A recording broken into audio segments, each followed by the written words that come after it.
और जिसकी कोई शिरकत जो है वो सामाजिक क्षेत्र में नहीं है, उस जनता को आने के लिए 35 साल लग जाए, 40 साल लग जाए आने के लिए, तो ये दुर्भाग्य की स्थिति है। तो मैं समझता हूँ कि आज के कलाकार को, आज के चिंतक को इन बातों पर सोचना होगा कि क्यों इतने बड़े समाज को, और मैं मानता हूँ कि दलितों में और स्त्री वर्ग में कोई खास अंतर इस समाज ने नहीं किया है। स्त्रियों को घर में बांध कर रखा है, दलितों को शहर से बाहर निकाल कर रखा है, गाँव से कोने में लगा कर रखा है। तो ये दो वर्ग जो है एक तरह देखा जाए तो बहुत एक दूसरे करीब भी हैं, और ये दोनों ही वर्गों की ताकत है। मैं इसकी उनकी कमजोरी नहीं मानता, इन दोनों वर्गों की ताकत है कि इन्होंने हाशिए से और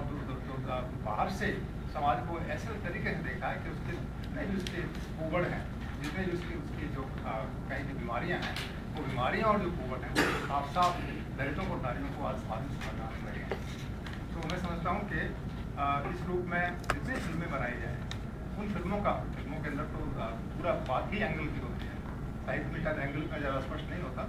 लेकिन फिल्म का तो मतलब ही है कि आप कैमरा कहाँ रख रहे हैं, ये ज़रूरी है। कैमरा वहाँ रख रहे हैं, कैमरा यहाँ रख रहे हैं। अगर यहाँ रख रहे हैं जनता के सामने कैमरा है तो जनता दिखाई देगी, और वहाँ कैमरा रख रहे हैं तो स्टेज दिखाई देगी। तो ये एंगल जो है फिल्म का,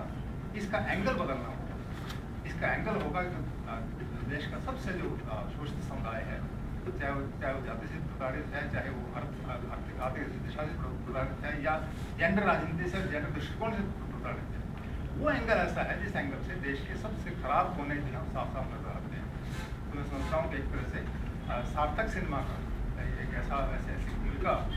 पैदा हो गई है जो 30-40 वर्षों को अगर उसकी दृष्टि देखा जाए तो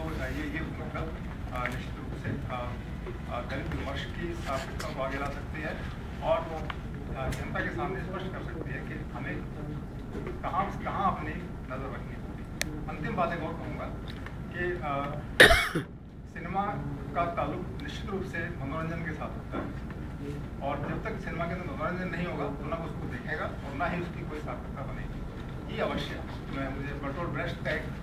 कथन याद आता है कि नाटक में जब तक आप लोगों को मज़ा नहीं देंगे, उनको हंसी खुशी नहीं देंगे, उनको उम्मीद नहीं देंगे, उनका मनोरंजन नहीं करेंगे, तब तक आप कला जो पक्ष है उसको सुधार नहीं सकते हैं। और यहाँ ये कहना ज़रूरी है पूरे देश के अंदर मनोरंजन की दृष्टि से, मैं ब्रेख्ट को ही कोट कर रहा हूँ फिर से, मनोरंजन की दृष्टि से जो केंद्रीय तर्क है वो तर्क हमेशा समाज को बदलने का होता है। इससे अधिक मनोरंजन कोई चीज़ दुनिया में नहीं है कि वो समाज को बदला जा रहा है। और आप देखेंगे कि छोटे बच्चा भी जो है वो अपनी चीज़ों को बदलता है, वो सवाल करता है। उन सवालों को अगर हम सामने रखें तो बच्चे तो वैसे ही तो सवाल पूछते हैं, ऐसे ही जो सामान्य लोग वो सवाल पूछते हैं, उन सवालों को रखा जाए और जो एक मनुष्यों की जो गरिमा है उस गरिमा को सामने लाया जाए, और जो जीवंतता है जिसमें लोग हंस भी सकते हैं, बड़े जोर से हंस सकते हैं। मैं इसमें सोचता हूँ कि दलितों के लिए और खासकर नारी वर्ग के लिए ज़रूरी है कि उनको हंसना आए, क्योंकि जितने लोग जो हैं उनके विचारों को देखकर परेशान होते हैं, उससे ज़्यादा उनको हंसते हुए देखकर परेशान होते हैं। और यही बात दलितों के बारे में भी है कि वो दो ठहाका मार के हंसने लगे और नारियाँ हंसने लगे और बाकी प्रकार के लोग हंसने लगे, तो एक खास तरह का माहौल बदलता है। तो पूरी कॉमेडी का इस्तेमाल करते थे, पूरे मनोरंजन का इस्तेमाल करते थे, संगीत का इस्तेमाल करते थे, नृत्य का इस्तेमाल करते थे दलित सिनेमा को। दलित समुदाय के अंदर जीवंत पात्रों की कमी नहीं है, हर पात्र जीवंत है उसका, तो उसके अंदर गुस्सा है और उसके अंदर दूसरे व्यक्ति को पहचानने की ताकत है। इस तरह के मूल्यों को रखते हुए अगर दलित सिनेमा आज अपना वैचारिक आधार पुख्ता करे और साथ ही कलात्मक आधार पुख्ता करे, तो मैं समझता हूँ कि आज जो है जो देश का जो वास्तविक भविष्य है, पूरे व्यापक भविष्य, वो सुनहरा भविष्य बनेगा। और मुझे पूरी उम्मीद है कि इन जो मैं विचार आपके सामने रखे हैं और सवाल रखे हैं, इन सवालों पर